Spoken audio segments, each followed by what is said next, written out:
My mother had me when she was 16 years old, over on the east side of Atlanta, and we grew up about 5 minutes away from Turner Field where the Braves play. And it was a 2-bedroom home, and there was 14 of us living there. And I used to sleep on the floor, and I had 8 uncles in that same house, and they did everything under the sun, going in and out of prison, doing different things. And God had blessed me to be, pretty talented. I could shoot basketball with the best of them. I could play baseball. I had a little speed. I could run a little track. But it was something about the game of football where I can hit another individual with everything I had and not get in trouble for it. I fell in love with it. And so I came up with this dream about going to the NFL because I really wanted to help my family and give back to my community. And I loved it so much that, I would play in the street and I would come in the house bloody, and a coach came down the street one day and he signed me and my cousins up because my family couldn't afford to pay for it. And the coach just riding down the street out of the blue one day, he asked if we'd like to play sports. I said, yes, sir. And it was the first white guy I ever met in my life. That's my guy. I love him. I still know him until this day. He still buys me drawers and socks every Christmas until this day. It started when I was around 7 years old. And it was a field by the name of Fitzgerald Field. And after practice most nights, be around 10 o'clock sometimes, and my mother, she worked at Wendy's, and she would get off work at Wendy's and I would be about the last kid sitting in the park, and I would be waiting on my mother because I didn't want to go home because, every other day or every other week, our front door would get kicked in because my uncles sold drugs. So every opportunity I got in solitude to cultivate a vision for my life, I took advantage of it. And so I'll be sitting in the park and I'll wait on my mother, and she used to drive an old beat up Buick Regal, and she would pull into the park at night and she would put her car in park, and I would hop up off the bench, I would sprint over to her, I would kiss her, I would hug her, and I would say, Mom, if you don't mind, can you please sit back in your car and turn on your car lights? I have to do some extra drills. I have to go to the NFL so you'll never have to work another day in your life. And I knew she was tired, but every night she would sit in that car and those car lights would hit that field, and he had a 7-year-old kid doing backpedaling drills, running sprints, running laps, chasing his dream to go to the NFL. And one night my mother came into the park and I walked off the field and I said, can you please introduce me to my father? Because I played every sport, and every sport I played, we had to show our birth certificates. And so every time I pulled out my birth certificate, I would always see my mother's name, but I never saw my father's name, and so it bothered me.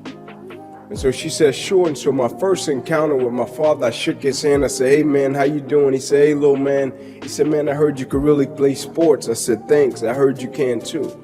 I said, but here's what I need you to do for me. I need you to pick me up every Friday night, work me out every Saturday morning, and you can take me back home after that. I don't need any money. I don't need any clothes.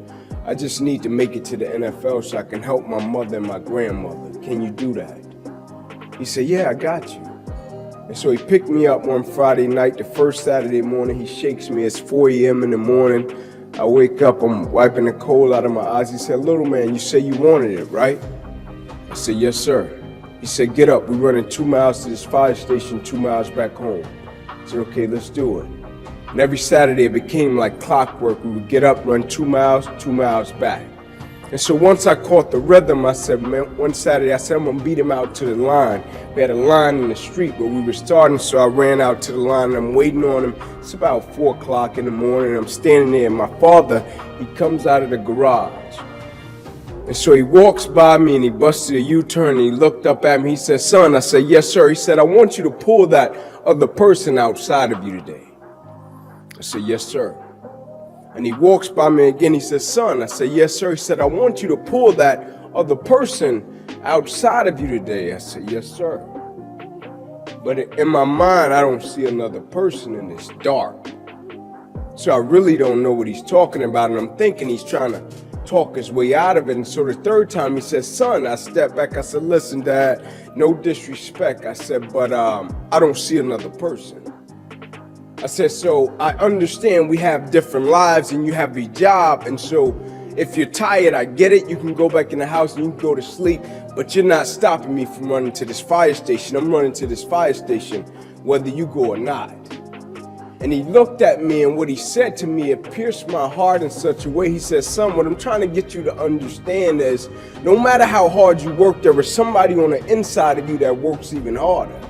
He said, no matter how dedicated you are, there is somebody on the inside of you that's more dedicated. No matter how committed you are, there is somebody on the inside of you that's more committed. And you don't even know what commitment is yet. You think commitment is just saying, yes, I'll do it. But what commitment is staying true to what you said you were going to do long after the mood that you have set it in has left. Meaning on the days when you don't feel like doing what you said you would do, you get up and you do it anyway. That's what builds character. And he said, I need you to understand the concept that there's another person on the inside of you, because one day in your life you will face something that's a lot tougher than you, and your strength and your drive and your commitment and your work ethic won't do it. You will have to realize that it's something on the inside of you that's greater than anything that life can throw at you. And immediately I got it. And so when I got to the University of Tennessee, I was extremely grateful to be able to play the game of football, but I was extremely grateful just to be able to go to college. I was the first one in my family to go to college, broke a generational curse. I was just grateful. And when my life changed behind the game of football, it was something that I didn't understand. But when it changed behind the game of football, I was grateful because I understood the work, the level of work that I had put in ever since I was 7 years old.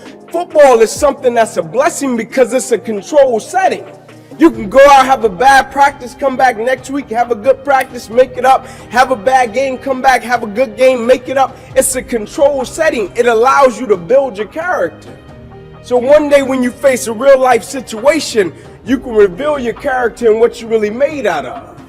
And so when my life changed, not only did my football career end, I got a paralyzed right arm and hand behind it. Life changed overnight. But I was extremely grateful for it because the whole time I understood, Inky, there's another person on the inside of you that you have to tap into in order to get through one of the darkest, toughest, roughest moments of your life. But ultimately, Inky, everything happens for a reason, and you have to understand you've been dealt this. You've been dealt this adversity, this opposition, and this challenge because somebody in the world needs to see you get through it so it can serve as a blessing to someone else. And so as I stand right here before you and I tell you I'm grateful and I'm thankful, I'm grateful and I'm thankful. I have friends out there that poured into me, friends that I'm extremely grateful for. Condrich Holloway, after I got injured, he pulled me in his office every day and poured into me. He didn't have to do that. And so every day of my life, the way that I live my life is to give the people that invested in me and saw something in me when I couldn't see it in myself a return on their investment. I feel it's my responsibility to add value to every person's life that come in contact with me in every environment that I go into.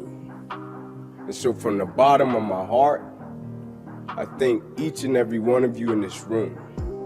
I have great respect, great admiration, and from the bottom of my heart, I love you. Thank you. God bless.